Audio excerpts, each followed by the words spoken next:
주발제를 하도록 하겠습니다. 다른 백년 명예이사장님이신 리대경 이사장님 힘찬 박수로 모시도록 하겠습니다.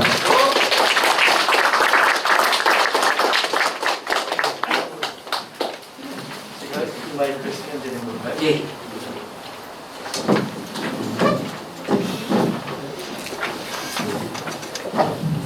예, 방금 소개받은 이내경입니다. 저를 왜 여기 초대해 주셨을까? 아마 지난 6월 초에 민주당 혁신위원장 10시간, 어디는 9시간이라고 근데 제가 그만둔 건 아니에요. 민주당이 감당을 못하니까 저한테 요청을 한 거죠. 아마 그래서 저를 불러주신 것 같아요. 사실은 제가 혁신위원장 맡기 전에는 국내 정치에 누가 국회의원이고 누가 원내대표고 누가 국회의원인지도 모를 만큼 국내 정치에 무감한 사람입니다. 그래서 오늘 국내 정치를 제가 얘기할 자격이 있을까? 저는 그동안 사실 격동세계라고 해서 국제질서 문제를 주로 쭉 써왔던 입장이었는데 어쨌든 나름대로 저도 대한민국 국민이니까 주권자니까 저 나름대로 생각하는 고민들을 공유하고 같이 토론하는 시간으로 갖도록 하겠습니다. 근데 제가 뭐 다른 백년 명예이사장이기도 하지만 비상시국회의를 추동한 99사람 원로 중에 막내 원로이기도 하고요. 주권자 전국회의 상임 공동대표 중에 한 사람입니다. 그런 자격으로 제가 오늘 말씀드리겠습니다. 제 얘기를 크게 한 세 대목으로 얘기할 텐데요. 왜 윤석열을 심판하고 퇴출시켜야 되느냐. 뭐 여러분들이 다 아시겠지만 조금 내가 내용을 보충해서 말씀드리겠고요. 그 윤석열을 심판하고 퇴출을 시키는 그 전술 전략은 분명하죠. 반윤 전선을 강하게 결집시켜서 1대1로 결집시켜서 지역이든 비례든 결집과 연대를 통해서 총선을 압도적으로 승리하자. 그런데 이 단순한 원칙이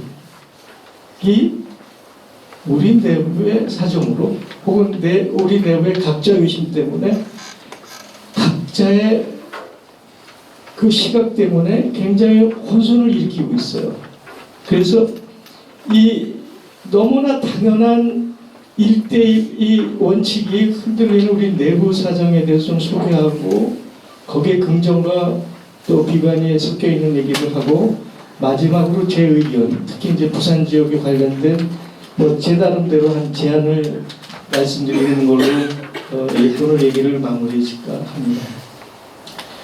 윤석열을 탈출시켜야 되는 건 다 여러분들 심정으로 다 느끼고 있죠. 마음속으로. 비상시국회의 원로님들이 명확하게 세 가지 워딩으로 정리했습니다.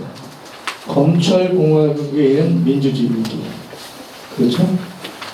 그 다음에 신냉전을 도래하면서 발생하는 한반도의 전쟁의 위기.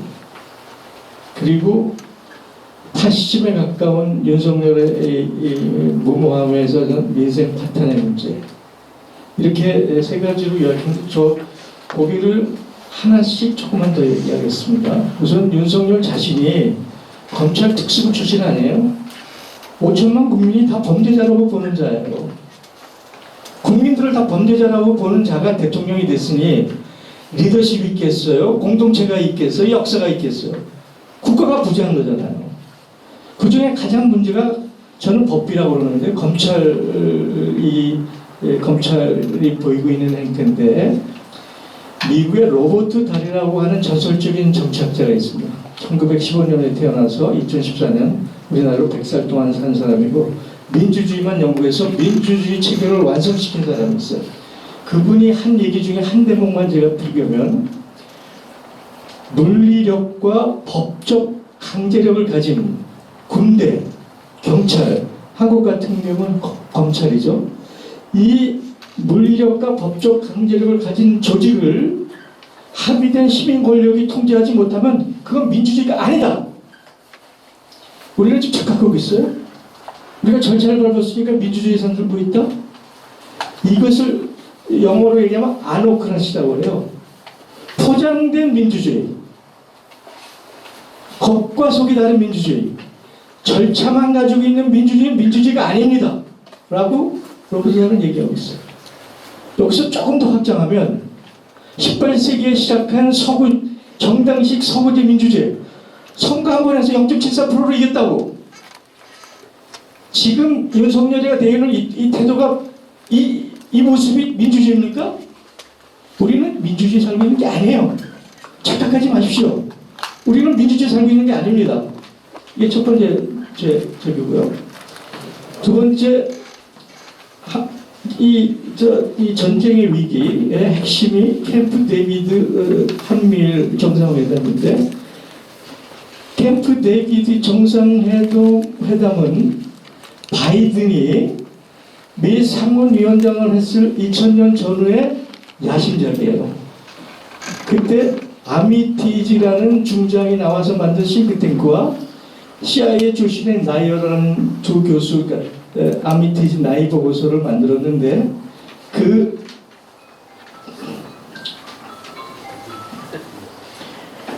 보고서를 파이낸싱한 게 일본의 사사카와 재단입니다. 그래서 그 동아시아 전략은 미국이 일본을 앞세우고 기본적으로 일본을 통해서 동아시아를 저기하고 일본은 미국의 기본적 이해를 상응한다. 그래서 일본을 유엔 안보리의 상임이사까지 만드는 게 바이든의 전략이었습니다. 근데 상임이사국을 만들려고 하는데 거세게 시민사회가 반대하면서 실패했죠. 그러면서 바이든이 생각했던 아메티지 나이 보고서가 실질적으로 적용이 안 됐는데, 그걸 매년 업데이트 시키고 해서 20몇 년 해서 그것을 비로소 실현시킨 것이 캠프 데이비드 정상회담이에요. 그러니까 바이든 입장에서 20몇 년 자기 소원을 푼 겁니다. 근데 여기서 끝나는 게 아니에요. 그 아미티지 나이 보고서는 그게 어디에 연장이냐면 51년에 맺었던 샌프란시스코 강화조약의 현대적 버전이에요. 그럼 샌프란시스코 조약이 뭐냐? 일본이 30년간 한국에 지배한 거를 인정해 주는 겁니다. 다만 전쟁을 패했으니까 미국이 시키는 대로 해. 기지국가 돼. 고객국가가 돼. 이게 샌프란시스코예요. 그러니까 캠프 데이비드 조약은 한국이 미국의 일본의 하위국가 종속국가라는 것을 공식화한 거예요. 조금 더 앞으로 갈까요? 1905년 여러분들 다 아시잖아요. 가치나 데프트 미라, 한국을 일본의 식민지로 인정하겠다. 캠프 데이비드 3자 정상회담은 바로 이겁니다. 그러니까 윤석열이는 나라를 팔아먹은 매운 거예요. 정확하게. 이 얘기 우리 김강수 박사님이 저보다 더 잘하시니까 나중에 더 얘기해 주십시오. 민생 파탄의 문제. 아니, 아버지도 그렇지만 지가 뭐 어디 프리드만 책이나 읽었겠어요? 시장만능주의를 아주 때가 지나서 2008년에 세계가 다 인정한 거 아닙니까? 시장만능주의는 안 된다. 왜 난데없이 시장만능주의를 긁고 나와서 노동자들 못 살게 해보는데 여기서 끝나는 게 아닙니다. 이 신냉전에 의해서 생겨진 러시아 관계가 전문가들이 얘기할 때 한국의 GDP가 이렇게 가면 마이너스 4%로 줄어든다는 거예요. 마이너스 4%. 실제 지금 대중 무역 관계가 한때는 40%까지 줄었다가 조금 회복이 돼서 마이너스 25%입니다. 한때는 중국과 무역 순위가 2위였다가 지금 5위로 몰렸죠. 근데 여기서 끝나질 않아요. 대한민국 성장률이 지금 1%대로 떨어졌다고 얘기를 하잖아요. 성장률을 결정하는 거에 총요소 생산성이라는 말이 있습니다. 혹시 들어보신 분은 노동이 기여하는 부분, 자본이 기여하는 부분, 그 다음에 과학, 기술이 등에서 혁신이 기여하는 부분. 근데 대한민국은 이미 인구가 줄어들기 때문에 노동의 양쪽 투입을 해서 성장할 수가 없어요. 마이너스입니다. 노동이 우리나라 성장에 기여하는 것은. 자본의 기여도도 연년이 떨어지고 있어요. 그런데 우리나라 이 산업구조는 중후장대, 제조업 중심에서 굉장히 감가상각률이 높은 산업 구조를 갖고 있어요. 그러니까 왕성하게 재투자가 되지 않으면 산업의 재순환이 굉장히 어려운 구조를 가지고 있어요. 그러니까 우리는 왕성하게 자본이 재투자가 돼야 산업 구조가 재생리되는 구조입니다. 그런데 바이든의 압력 하나로, IRA 압력 하나로 우리나라에 투자해야 될 돈에 140조를 미국에 투자했어요. 140조. GDP 7%예요. 유럽연합이 얼마나 투자했는지 아세요? 그 미국의 압력에 60조에서 70조 투자했어요. 일본이 얼마 투자했는지 아세요? 20, 30조 투자했습니다. 일본의 3분의 1도 안 되는 나라가 일본의 몇 배입니까?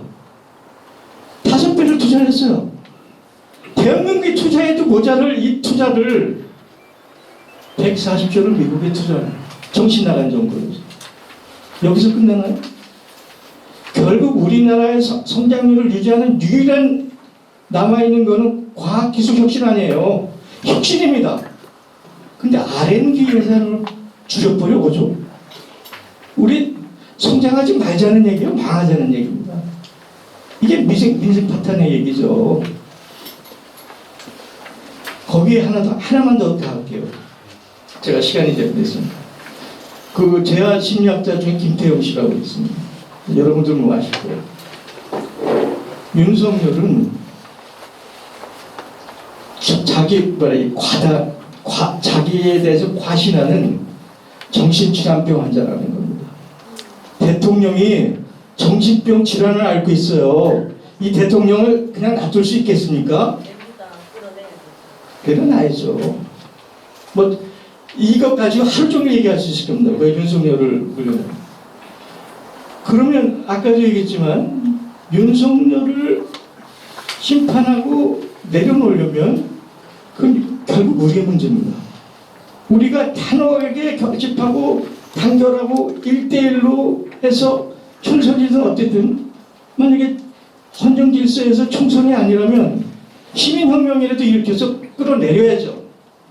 그러나 아직 우리가 시민혁명을 얘기할 때는 아니잖아요. 총선이 앞에 있으니.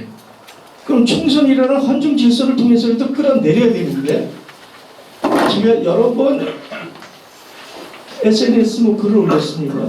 그 구한말에 우리 수은채재호 선생님이 구한말에 이렇게 나라가 만국지경이 이런 건 각자 유심 때문이다.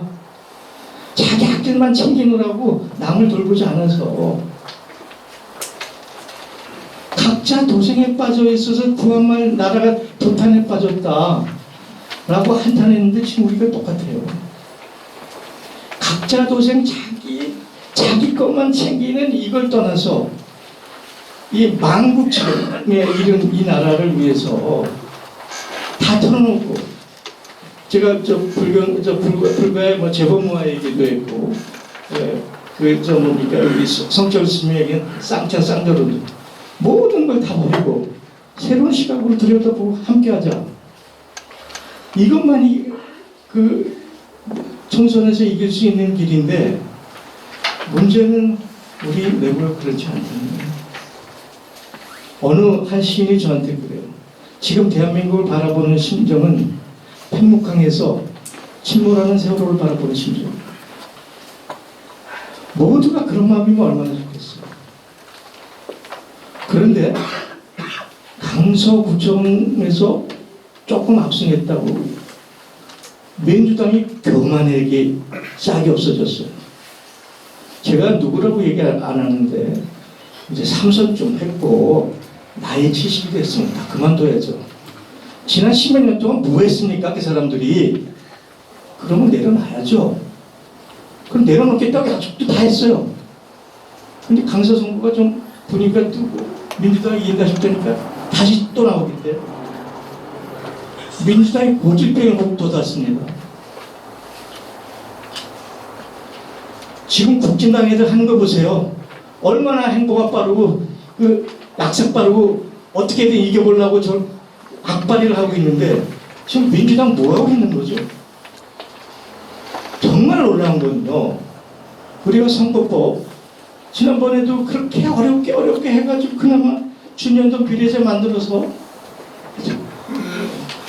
한국백도 비선정당해갖고 그랬죠. 전 그래도 준연동 비례제 지킬 줄 알았어요. 이게 돌아가는 심세가 심상치 않아요. 심상치 않습니다. 며칠 전에 원로들이 찾아가서 이재명 대표를 만나서 굉장히 심한 압박을 했는데 이재명 대표조차도 딱 부러지게 답변을 못합니다. 그 20일 10시에 그나마 서울에 있는 이 선거 관련된 모든 단체들이 국회에 모여서 마지막 경고의 그 자리를 가질 텐데요. 어떻게 될지는 아직 안개 속에 있습니다. 그러니까 말하자면 승자독식의 과거형으로 거기에 이제 광역벌이라는 핑계로 포장을 해서 그러니까 그 병립형으로 가면 결국 대한민국은 양당의 승자독식 구조로 가는 거죠. 만약에 이렇게 돌아가면 지금 상황에서는 진보나 다른 제3의 세력이 의석수가 3석에서 5석 정도 전망한다는 게 전문가예요. 이 승자 독식의 구조, 여긴 이거를 영어로 적어요. 비토크라시라고 해요. 비토크라시. 상대방을 거부하고 상대방을 적대화하는, 나라의 안위와 민생은 상관없이 상대방의 정치인을 죽여야만 되는 정치 구조가 되는 거예요. 망조죠, 이런 정치 구조는. 그런데 민주당이 따져보니까 150석 안 될 것 같으니까 결심을 못하는 겁니다. 하여간 뭐 할 수 있는 모든 제세력들이 지금 만나서 계속 압박을 하고 있는데 그것도 셈법이라고 아직 결심을 못하고 있는데 좀 뭐 11월 20일 전에는 어느 정도 윤곽이 나오겠죠. 그래서 결국 준연동 비례제에서 위성정당을 안 하는 방식으로 갈 거냐, 과거로 얘기해서 그 광역병이랑 포장을 가지고 병립형으로 갈 거냐, 이것이 이번 선거에 굉장히 중요한 한 팩터로 등장하는 거죠. 두 번째 팩터는 진보 정당들이 연합을 해서 선거연합당을 만든다 라는 걸 이제 지금 진행하고 있습니다. 그 진행은 9월 초에 민주노총과 소위 진보라고 하는 4개 정당 대표들이 모여서 이번 총선에선 정치적 대응을 같이 한다, 연합한다라는 합의문을 사인한 적이 있었어요. 그래서 이제 거기서 가장 중요한 건 민주노총의 움직임이 어떻게 가느냐였는데, 민주노총 이제 위원장 선거가 11월 말에 있죠. 그런데 저희는 강고하게 총선의 입장을 단호하게 결정하고 반윤전선으로 모든 게 결집해서 연합한다, 결집한다라고 결정할 줄 알았는데 민주노총 자기 내부 사정 때문에 그렇게 강고한 결정을 못했습니다. 애매모호한 3가지 결정. 그러니까 연합한다, 그건 이제 총선의 입장을 함께한다라는 연합전선, 아니면 연대라는 건 구속력이 없는 거죠. 그 리커멘데이션, 가이드라인, 추천하는 입장이죠. 아니면 총선하고 상관없이 민생투쟁에 집중한다. 이 3가지 입장이 지금 민주노총 내에서 논쟁이 있으면서 진보 사당의 그 고열청이 합의한 부분이 굉장히 좀 흐트러졌었어요. 최근에 어쨌든 이정미 전 대표가 뭐 어쨌든 결심을 했는지 녹색당을 끌어들여서 녹색 가치를 최우선으로 하면서 녹색당을 끌어들이고 지역정당을 준비하는 사람들까지 들여와서 일단 정의당은 내려놓겠다. 그러나 정의당이 가지고 있는 자기 기득권 6명의 국회의원과 선거자금이 나오니까 이것을 플랫폼으로 해서 진보의 진보 정당들의 선거연합당을 만들자라고 제안을 했고요. 그 점에 대해서는 진보당도 긍정적으로 받아들이고 있습니다. 진보당이 참여하면 일단 4당의 진보 선거연합당은 구성이 되겠죠. 근데 진보당 내부도 그 집행부는 어쨌든 간에 결합하자라는 입장을 갖고 있는데 내부는 대단히 복잡합니다. 진보당 내부에서 그동안 지역을 갖고 왔던 수많은 동지들이 그럼 나는 뭐야? 라고 반발하기 시작하는 거거든요. 이 부분을 어떻게 채우고 가느냐. 이 부분이 이제 그 시국회의의 정치위원회가 결성이 돼서 정치위원회가 마당을 만들어서 그 부분을 수습을 해야 되는데 이게 국민들한테 흔쾌히 흔쾌함에 박수를 받고 동력을 발생해야 되는데 현실적으로 그게 상당히 회의적입니다. 왜냐하면 진보당과 정의당과의 구현이 너무 깊죠. 각자 바라보는 시각이 아까 각자 의심이라고 하는 자기 고집, 거의 자폐성 고집들이 굉장히 강해서 이것이 진짜 화학적 결합이 가능하겠는가 하는 문제가 여전히 흔쾌함에 박수를 받을 수 있는 결집이 가능할 것인가, 이것이 첫 번째 문제로 나옵니다. 두 번째는 이 각 정당들이 민주당을 바라보는 시각이 다 틀려요. 민주당을 국진당보다 더 미워하는 시각부터 시작해서 민주당과는 함께 못한다는 입장부터 민주당에 대해서 중립적 입장에서 그래도 민주당과 함께 할 수 있다는 우호적 입장까지 민주당을 바라보는 시각이 다 틀려요. 이것이 어떻게 결집과 연대를 만들어 낼 거냐, 이게 또 하나의 과제죠. 근데 가장 중요한 것은 진보 사당 플러스 민주노총이나 소위 그 노동과 농민기회반이 결합한다더라도 결국 유권자들이 선택해야 되잖아요. 유권자들이. 그런데 여론조사를 봐도 그렇지만 3%예요. 이것을 반대시킬 어떤 폭발적인 계기가 있을까? 이것이 현재 시국회의와 진보사당이 만드는 선거연합 플랫폼이 갖고 있는 현실적 고민들입니다. 뭐 잘 될 수도 있겠죠. 그러나 우리는 여러 가지 경우들을 고민하면서 지켜보고 격려하고 비판해야 되는 그런 시점에 와 있습니다. 이제 마지막 재얘기를 하는 시간이 왔습니다. 저는 조금 더 시각을 넓혀서 봐야 된다고 생각합니다. 아까 18세기 정당 중심의 선거제 민주주의가 오늘까지 왔는데 서구의 민주주의가 제대로 작동하는 나라가 있나요? 북유럽? 여전히 50% 100% 수준이죠. 서구가 만든 선거식 민주주의가 작동하고 있지 않습니다. 21세기. 근본적인 질문이죠. 거기다 우리가 4.19는 뺍시다. 4.19는 87년 민주화 대위협이라고 저는 인류사에서 매우 위대한 혁명 중에 하나가 80년 민주대혁명이라고 생각합니다. 근데 그 다음에 어떻게 됐죠? 양김씨 분열로 기득권 세력, 극우 세력들한테 10년을 줬잖아요. 그 10년이 극우 기득권 세력이 자기를 얼마나 단단하게 묶어내는 역할을 했어요. 그래서 다행히 DJ가 들어가고 노무현이 집권했잖아요. 근데 노무현 정권 귀찮은 일도 많죠. 근데 노무현 정권 5년에 그 데이터로 보여주고 있어요. 불평등, 양극화, 진위세계를 급격히 나빠졌어요. 신자유주의에 그냥 투항한 거예요. 노무현 정권 5년 신자유에 그냥 투항했습니다. 그러니까 이명박 정권이 들어섰잖아요. 박근혜가 들어섰고. 그래서 또 촛불했잖아요.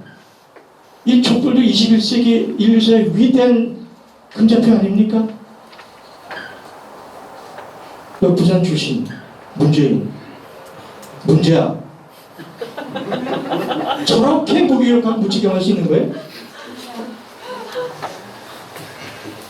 윤석열의 선대본부장을 했잖아요.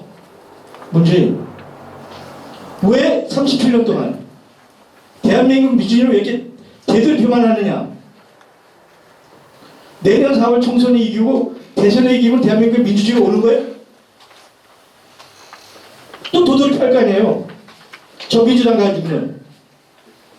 여기에 우리 내년 4월 총선에 두 가지 시대적 과제가 있습니다. 윤석열을 반드시 심판하고 탄핵해야죠. 그것만 갖고는 안 됩니다. 대한민국 정치에 일대 대반전, 새로운 계기를 만들어내지면 안 되는 이 이중적 과제를 우리가 총선에서 해내야 됩니다. 우리를 둘러싸고 있는 국제적 질서는 엄청난 격변기예요. 제가 글도 썼지만 첫 번째는 기후 주제죠. 기후 문제 수많은 얘기 에너지 얘기하고 있지만 기후 문제를 해결하는 저기는 자본의 자기 증식의 탐욕을 제거할 때만 기후 문제를 해결할 수 있습니다. 그러니까 신자유주의 혹은 자본주의를 넘어서는 새로운 대안을 만들지 않으면 기후 문제를 해결할 수가 없어요. 두 번째는 AI로 표현되는 첨단 기술이 우리 현재 가지고 있는 산업구조의 일대 혁신, 변화를 요구하고 있습니다. 이 미래의 첨단 기술이 우리한테 얼마나 큰 변화를 가져올지는 누구도 예단할 수 없는 거잖아요. 그리고 마지막에 가장 중요한 것은 미 패권이 만든 단일한 국제 질서가, 패권의 단일 질서가 눈에 보이게 지금 무너지고 있잖아요. 그래서 다자적 다극적 질서가 들어서고 있는데 이 교체기에는 엔티그람, 공백 상황이 발생하면서 지정학적 위기가 곳곳이 발생합니다. 우크라이나가 그렇고요. 이팔 전쟁이 그렇잖아요. 한반도도 거기서 자유롭지 않은, 내일에도 전쟁이 나도 이상하지 않은 이게 한반도 우리 상황 아니에요. 근데 아까도 얘기했지만 우리나라 정치는 지금 뭐하고 있는 겁니까? 물론 윤석열 집권하고 끌어내리는 건 중요합니다. 그래서 민주당이 다수당이 되고 예를 들어 이재명이 자기 대통령이 된다? 이것만 갖고는 안 됩니다. 이게 제 주장이에요. 두 가지가 보태줘야죠. 대반전의 계기를 만들고 그 대반전의 내용은 새로움이어야 된다. 제가 그래서 그 대반전의 키워드를 5가지 제안했는데 이건 제 제안입니다. 이 5가지 제안은 지혜를 모아서 바꿀 수가 있죠. 첫 번째는 저는 민락이라는 얘기를 했어요. 우리가 민생 얘기를 하는데 민생이라는 얘기는 쪼잔한 얘기예요. 의식주 하루 벌어서 하루 먹자는 얘기 아닙니까? 우리가 하루 벌어서 하루 먹자고 우리가 이 땅에 태어난 거 아니잖아요. 그렇죠? 우리의 삶의 근본적인 질문은 하루 밥벌이해서 먹고 살자는 거 아니잖아요. 우리의 일상이 편안하고 즐겁고 자기 꿈을 실현해가는 과정이었죠. 우리 인생은. 그게 국가가 해야 될 일이죠.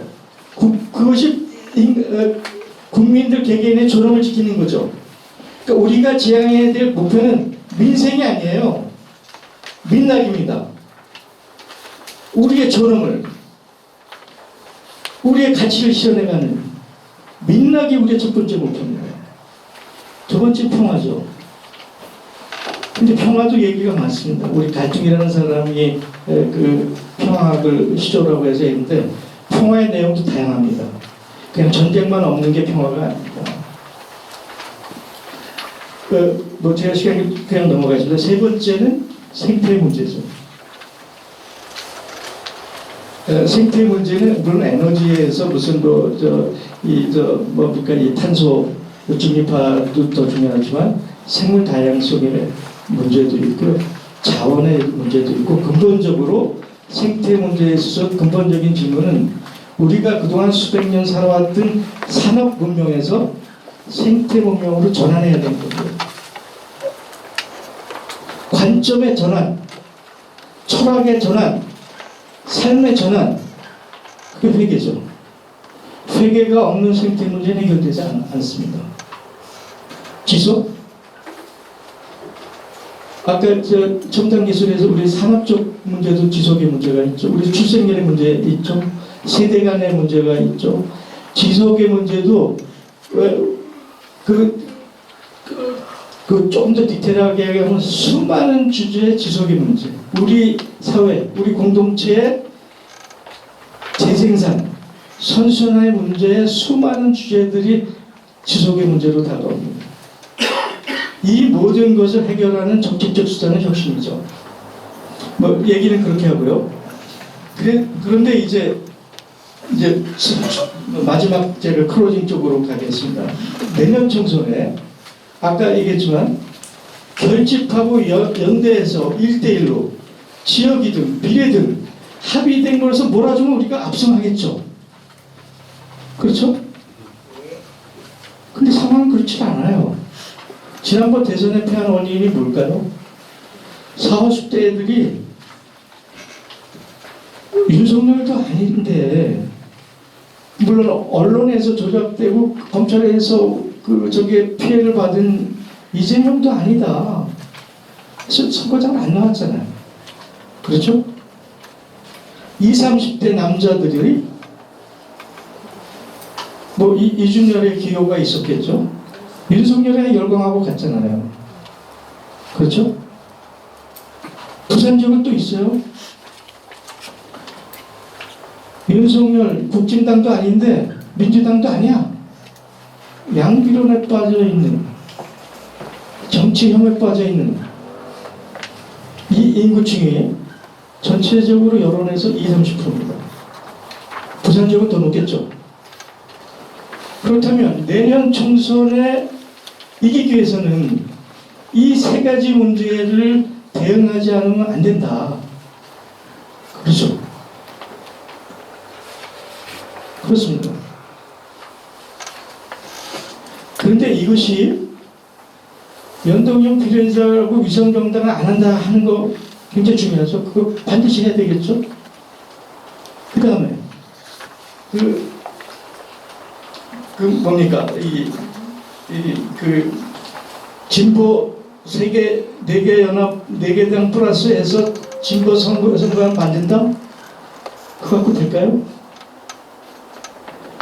그 진보 4개 정당이 흔쾌히 연합하고 국민들의 박수 받으면 좋겠지만, 설령 박수를 받는다 하더라도 그 폭발력은 저는 5% 7% 이상을 넘어서지 않는다. 큰 변수가 되지 않는다고 합니다. 그래서 제 제안은 진보 선거연합을 뛰어넘은 민중 세력과 열린 시민들이 결합하는 3대 기둥이 연합하는 정치연합으로 가야 된다. 선거연합이 아니고 정치연합으로 가야 내년 총선을 이기고 대한민국의 정치에 새로운 장이 열린다 라고 저는 주장하는 겁니다. 그래서 진보 4개 연합 선거연합당만 기다리지 말고 여기 모이신 부산 시민 여러분들이 주체가 돼서 총선을 새로운 정기 시험장, 축제장을 만드는 겁니다. 제가 그 아이디어는 이제 조금 더 토론해는, 예를 들어서 부산의 선거구가 17개인가요? 예를 들어서 민주당이 과반 차지하기 어려운 상황이죠. 그렇죠? 민주당 보고 과반 차지 못하는 나머지 지역을 시민들이 주도해서 축제를 하는 겁니다. 거기 민주당도 들어올 수 있어요. 진보연합당 사람들도 들어올 수 있어요. 민중 시민단체들이 들어올 수도 있습니다. 아니면 열린 시민들이 들어와서 나 하고 싶어. 페스티벌 여는 거예요. 열린 공간을 만드는 겁니다. K-팝을 하는 거예요. K-한류를 하는 겁니다. 이렇게 모여서 민주당 후보, 진보연합 후보, 시민단체 후보, 자천에서 온 후보, 나 이런 정치적 꿈이 있어. 그럼 시민단체 분들이 스크린을 해야죠. 선별을 해야죠. 이 사람은 퀄리파이 됐고 이 사람은 불합격이다. 합격된 사람이 많으면 1단계, 2단계 내부에 뭐 배틀을 하든 오디션을 하든 골라서 예를 들어서 3명이든 5명이든 올려서 공개적으로 투명하게 그 지역구든 부산시 전체를 향해서 그 미디어 매체를 동원해서 온라인 통해서 끊임없이 이슈를 만들고 아젠다를 만들고 토론을 하고 배틀을 하고 오디션을 해서 바람을 일으킨 겁니다. 저는 이런 과정이 없이는 선거의 변화가 없다고 생각합니다. 정치의 변화가 없다고 봅니다. 이제는 정치 주체는 정당이 아니라 주권자인 시민들이 정치의 중심이 서야 된다. 시민 주권의 시대를 열어야 된다. 시민 권력의 시대를 열어야 된다. 그러니까 정당한테 기대지 말라. 정당을 끌어당겨라. 새로운 시민 마당을 열어라. 라는 것이 제가 여러분들한테 제안하고 싶은 거고요. 그 정치 마당이 열린 그 위에 우리가 미래해야 될 것은 시민의회입니다. 제가 시민의회 운동을 이제 전국적인 그 시민운동으로 전개할 생각인데, 시민의회를 통해서만이 제대로 된 선거법도 개혁이 되고 제대로 된 헌법도 되고 국가보안법도 해제할 수 있고.